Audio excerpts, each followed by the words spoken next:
Damos gloria a Dios por un nuevo espacio. Damos las gracias a Dios por un nuevo tema y una nueva tesis. Esta tesis no es, bueno, de alguna manera es para rebatir, pero no en absoluto. O sea, es para esta, sugiere la motivación de esta tesis, como todas, no es rebatir, sino aportar a lo ya establecido.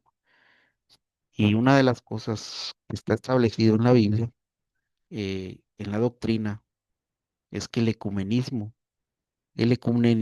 no es de Dios, lo cual yo comparto. Sin embargo, sin embargo, en la Biblia, en la Biblia sugiere, eh, sugiere que sí hay un ecumenismo, pero un ecumenismo de parte de Dios. Entonces queremos eh, presentar cuál es ese ecumenismo de parte de Dios, no de parte de las tinieblas. Amén. Muy bien. El ecumenismo se basa, como lo hemos visto en el tema de doctrina básica o de doctrina de escatología, creo que está ese tema, si no estoy mal es el número 22. eh, Sugiere que los creyentes en Cristo, sean católicos, sean bautistas, sean eh, todas las denominaciones que han surgido eh, siguiendo la doctrina de Cristo, que todos se unan, lo cual, pues como hemos estudiado, pues hay doctrina, hay pie de imprenta de que eso no es, no es de edificación y no viene de parte de Dios. Sin embargo, yo quiero establecer en esta tesis que la unidad es un paso importante para alcanzar el arpazo, el arrebatamiento. La unidad es indispensable si alguien desea, si alguien desea alcanzar el arrebatamiento, la venida secreta, si alguien desea alcanzar eso, eh, tiene que estar en unidad. Entonces nuestra tesis es que la unidad va agarrada al arrebatamiento. Y usted me dirá, pues está descubriendo el agua azucarada, pues yo quiero establecerlo, o más bien como quiero aportar de que hay una unidad que va amarrada a los bautizos también. Entonces entramos en materia y dice la Biblia, la la unidad según la Biblia, esforzándonos por perseverar en la unidad del Espíritu y en el vínculo de la paz, que es el amor. Efesios 4:13 dice que hasta que todos lleguemos a la unidad de la fe y del conocimiento del Hijo pleno de Dios, a la condición de un hombre maduro y a la medida de la estatura de la plenitud de Cristo. Esto, esto va amarrado a, a la verdadera estatura del cristiano, que esa tesis la presentamos hace una semana. La verdadera estatura del cristiano, vimos que aquí, que es la estatura del Hijo, el conocimiento pleno del Hijo de Dios, pero también alcanzar la estatura de hijo, es decir, llegar a la estatura de hijo de Dios, que es que es la estatura máxima, según vimos en la tesis anterior, en las tesis anteriores. Y la unidad, dice Juan 17, yo en ellos y tú en mí, para que sean perfeccionados en unidad, para que el mundo sepa que tú me enviaste y que tú los amaste como me has amado a mí. Esta es la oración de Cristo en Juan 17. Es una oración muy famosa. Tres pies de imprenta para la unidad. Por supuesto, hay más, ¿verdad? vamos a aprendizar por espejo. Dice la Biblia, un testigo falso, dice la Biblia en los pecados capitales que están en Proverbios 6, dice que Dios aborrece al testigo falso que dice mentira y que siembra discordia, es decir, que si siembra división, que divide. A alguien que divide, Dios lo aborrece y lo considera abominación. Dice Romanos 16:17, os ruego hermanos que vigiléis para que los que causan disensiones y tropiezos contra las enseñanzas que vosotros aprendisteis, os apartéis de ellos. Es decir, no tengas comunión con ellos, con los impíos. Eh, dice Mateo 12:25, y conociendo Jesús sus pensamientos, le dijo, todo reino dividido contra sí mismo es asolado, y toda casa, toda ciudad contra sí misma que está dividida, no prevalecerá. Entonces, Cristo nos enseña que los que están divididos, pues serán derrotados. Llevamos 3 pies de imprenta que nos hacen entender que la unidad es importante. No podemos caer en divisiones por, por doctrinas, por cosas que sí son importantes, pero que no son fundamentales, como es la justicia, como es el amor, y en este caso, la unidad. Dice Marcos, si una casa está dividida contra sí mismo, esa casa no podrá permanecer. Hemos aprendido que la permanencia es importante. El que no permanezca no será arpazo, según según Primera de Tesalonicenses 4:17. Y nosotros los vivientes, que permanezcamos, dice la Biblia, eh, seremos arpazo. Entonces, esa casa no podrá permanecer. Es decir, si una casa espiritual eh, está dividida, pues no va a prevalecer. Es decir, las divisiones son las que se traen abajo los ministerios, son las que se traen abajo las iglesias, son las que se traen abajo los movimientos. Los grandes avivamientos mueren a causa de la división. Judas 1:19, el apóstol Judas dice, estos son los que causan divisiones, individuos mundanos que no tienen el espíritu. Esto ya vimos en una tesis del 666, que son los que no tienen espíritu. Eh, Judas advierte de estos tipos, de estos impíos. Ya llevamos 5 pies de imprenta que nos hacen enfatizar con un aprendizaje por espejo que la unidad es importante y fundamental, por supuesto. El que vive aislado, dice Proverbios, busca su propio deseo.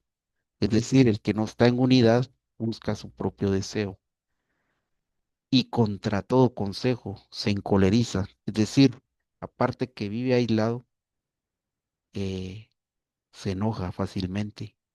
Si usted conoce a alguien que probablemente se enoje fácilmente, es porque quizás esté aislado, está dividido y hay que amarrarlo, unirlo con lazos de amor. Continuamos. La unidad, aparte que ya vimos que es fundamental,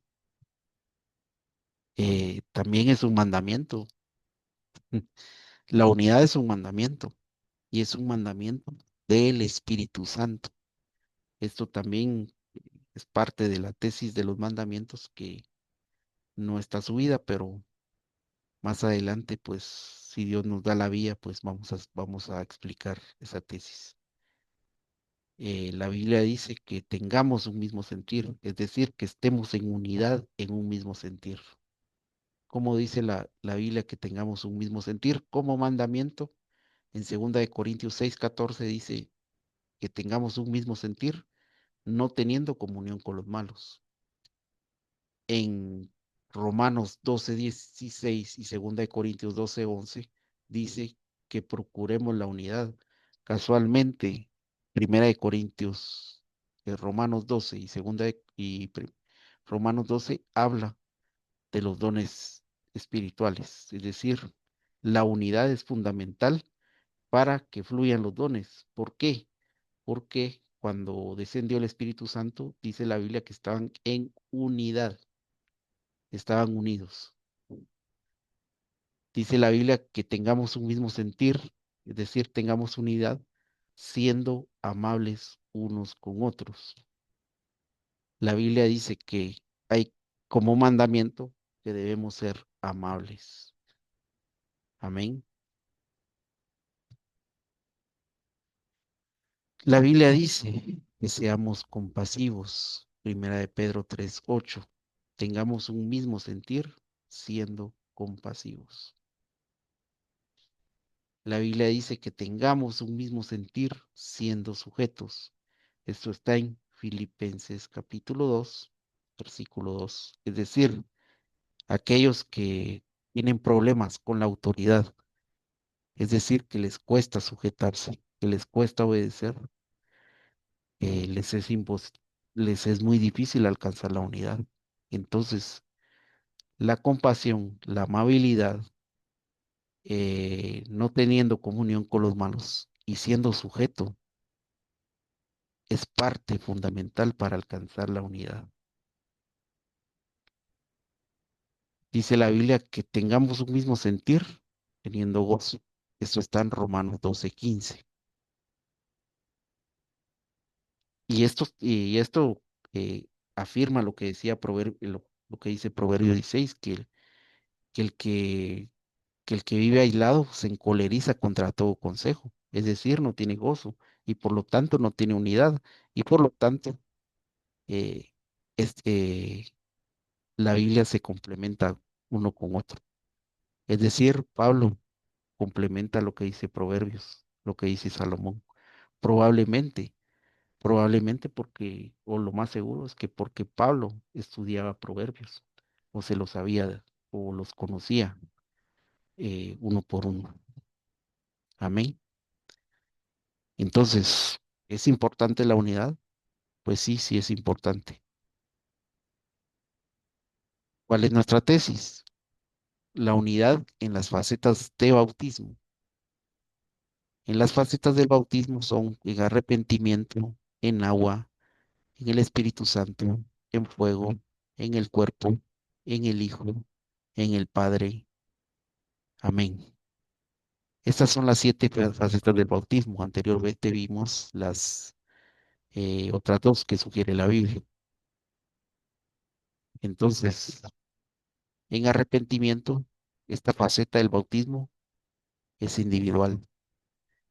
En el agua, esa faceta del bautismo es individual. En el Espíritu Santo, la faceta del bautismo es en unidad, es individual, perdón. En fuego también es individual, es decir, solo depende de ti. Pero las siguientes 3 facetas del bautismo, que son en el cuerpo, en el Hijo y en el Padre, necesariamente tienen que ser en unidad. ¿Por qué? Porque el cuerpo de Cristo, cada uno somos miembros del cuerpo de Cristo. Y si el miembro del cuerpo de Cristo está separado, no puede alcanzar la unidad. En el Hijo, pues todos, la novia tiene que ser en unidad. En el Padre, pues todos eh, tenemos que estar en unidad. Si estás separado, no alcanzarás esta faceta, ninguna de estas 3 facetas. Es decir, si por algún momento quieres irte de, de servir, de dejar de congregarte, pues estás buscando tu propio beneficio y no estás alcanzando la unidad. Por eso dice la Biblia que no dejando de congregarse, como algunos tienen por costumbre. Amén. Nuestra tesis continúa en que el verdadero el ecumenismo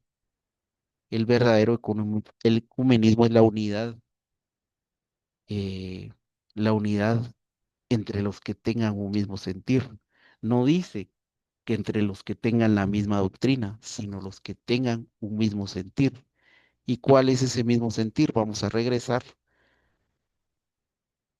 al mismo sentir que es no teniendo comunión, los que procuran la unidad, los que son amables, los que son compasivos, los que son sujetos y los que están llenos de gozo, tienen, tienen todo para ser arrebatados. Amén. ¿Cuál es ese mismo sentir? Ah, también nuestra tesis, aparte de cumplir como mandamiento, la unidad, el mismo sentir también es uno, y este es clave. Había omitido, no lo había omitido, sino este es clave para el final. Los que tengan el mismo sentir, los que estén en unidad, los que sean amables, sujetos, tengan gozo, eh, por ende van a tener este mismo sentir que es esperar la venida de Cristo. Es decir, los que tengan el deseo, el anhelo de esperar la venida de Cristo, esos son los que van a ser alcanzados, los que van a alcanzar la unidad y por lo tanto van a alcanzar el arrebatamiento. Y usted me dirá, pues, está descubriendo el agua azucarada. No, no porque eh, al esperar la venida de Cristo, así como dice la Biblia que así mismo se purifica, al ser purificado, eh, puede alcanzar, más bien alcanzaría la sujeción, el gozo, la amabilidad, la compasividad, etcétera. Entonces, nuestra tesis es que los que esperan la venida de Cristo, y aunque tengan diferente doctrina, pero tengan gozo, tengan un mismo sentir, sean sujetos, es decir, esa, con esos se puede tener comunión, aunque no tengan la misma doctrina. ¿Por qué? Que tienen el mismo sentir, que esperan a Cristo, porque aman a Cristo y porque están cumpliendo los mandamientos. Entonces sí se puede tener un mismo sentir. Esto es lo que es comunión con los que tienen un mismo sentir. Esto lo dice la Biblia, no lo establezco yo.